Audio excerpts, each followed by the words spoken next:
तो जय हिंद दोस्तों, आज हम पढ़ेंगे बिहार विशेष के पार्ट 5 में मिट्टियों के बारे में। जैसा कि उत्तरी और पश्चिमी बिहार में कौन कौन सी मिट्टियाँ हैं और कितना कितना बारिश होते हैं, जैसे कि हम पार्ट 5 में बताए थे। तो हम एक पढ़ेंगे, ये मिट्टियों के बारे में पढ़ेंगे बहुत अच्छी तरीक़ा से। जो है आप एक क्यूट सुनिए।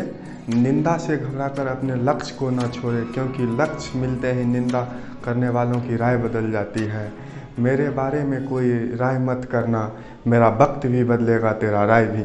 तो चलते हैं डायरेक्ट अब मिट्टी के ऊपर। बिहार में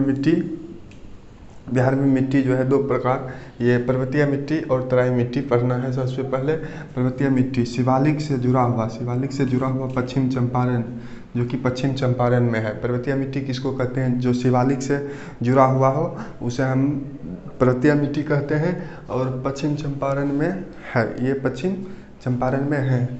और पश्चिम चंपारण ये जो है नॉर्थ टू वेस्ट, यानी उत्तर से पश्चिम की ओर, ये है। इसमें ये उत्तर साइड है, नॉर्थ साइड, ये पश्चिम साइड है। तो ये जो है ये जितना भी मिट्टी है इसको हम क्या कहेंगे? पर्वतीय मिट्टी। ये पश्चिमी चंपारण में आते हैं। तो अब चलते हैं तराई मिट्टी पर। तराई मिट्टी जो नेपाल से सटा हुआ है, तराई मिट्टी जो नेपाल से सटा हुआ है और जो चंपारण से शुरू होकर किशनगंज तक जाती है, यह मिट्टी दलदली होती है। और यहाँ मिट्टी जो है पानी जमाव अधिक होते हैं। यह मिट्टी जहाँ दलदली होगा वहाँ पानी जमाव अत्यधिक होगा ही, ये स्वाभाविक है। तो यहाँ पानी का जमाव अधिक होगा। और जो है मुख्य फसल जो है धान, जूट और गन्ने हैं। मुख्य फसल इसका कौन सा है? तराई मिट्टी का मुख्य फसल धान, जूट और गन्ने होंगे। अब आते हैं मिट्टी को बिहार में दो प्रकार से बांटा गया है, उत्तरी बिहार की मिट्टी और दक्षिणी बिहार की मिट्टी। अब पढ़ते हैं उत्तरी बिहार की मिट्टी। उत्तरी बिहार की मिट्टी 90% जलोढ़ मिट्टी पाए जाते हैं। उत्तरी बिहार में जो है 90% जलोढ़ मिट्टी पाए जाते हैं। यहाँ 140 से 130 सेंटीमीटर तक वर्षा होती है। ये देखिए 140 से 130 सेंटीमीटर तक वर्षा होती है। और देखे हैं यहाँ पर जो है जलोढ़ मिट्टी पाई जाती है, विशेष करके पूर्णिया और कटिहार की तरफ पाए जाते हैं। यहाँ जलोढ़ मिट्टी में भी दो प्रकार पाए जाते हैं, एक बांगर जलोढ़ मिट्टी, एक खादर जलोढ़ मिट्टी। ये बांगर जलोढ़ मिट्टी को हम पुराने जलोढ़ मिट्टी कहते हैं। इसे जो हम बांगर जलोढ़ मिट्टी को हम पुराने जलोढ़ मिट्टी भी कह सकते हैं। और खादर जलोढ़ मिट्टी को हम नवीन जलोढ़ मिट्टी कहते हैं। यहाँ जो है दो नदी के बीच में जो रहता है जो मिट्टी, उसे हम बांगर जलोढ़ मिट्टी या पुरानी मिट्टी कहते हैं। यहाँ की मुख्य फसलें जो है धान, गेहूँ, मक्का और चना, अरहर होती है। यहाँ की मुख्य फसलें ये जो है बांगर जलोढ़ मिट्टी की धान, गेहूँ, मक्का, चना और अरहर जो है मुख्य फसलें हैं बांगर जलोढ़ मिट्टी की। अब खादर जलोढ़ मिट्टी की मुख्य फसलें धान, गेहूँ, मक्का, दलहन जो है, जूट और पटसन जो है, ये सब सारे जो है पाए जाते हैं विशेष रूप से पूर्णिया और कटिहार में। ये सब फसलें बांगर और जलोढ़ मिट्टी। तो चलते हैं अब दक्षिणी बिहार की मिट्टी पर। तो 100 सेंटीमीटर से 90 सेंटीमीटर यहाँ दक्षिणी बिहार में बारिश होती है, 100 सेंटीमीटर से 90 सेंटीमीटर। अब आते हैं टाल मिट्टी किसको कहते हैं? टाल मिट्टी जो है दक्षिण बिहार की मिट्टी है, याद रखना है। टाल मिट्टी जो है दक्षिणी बिहार की मिट्टी है। और आते हैं टाल जो मिट्टी है किसको कहते हैं?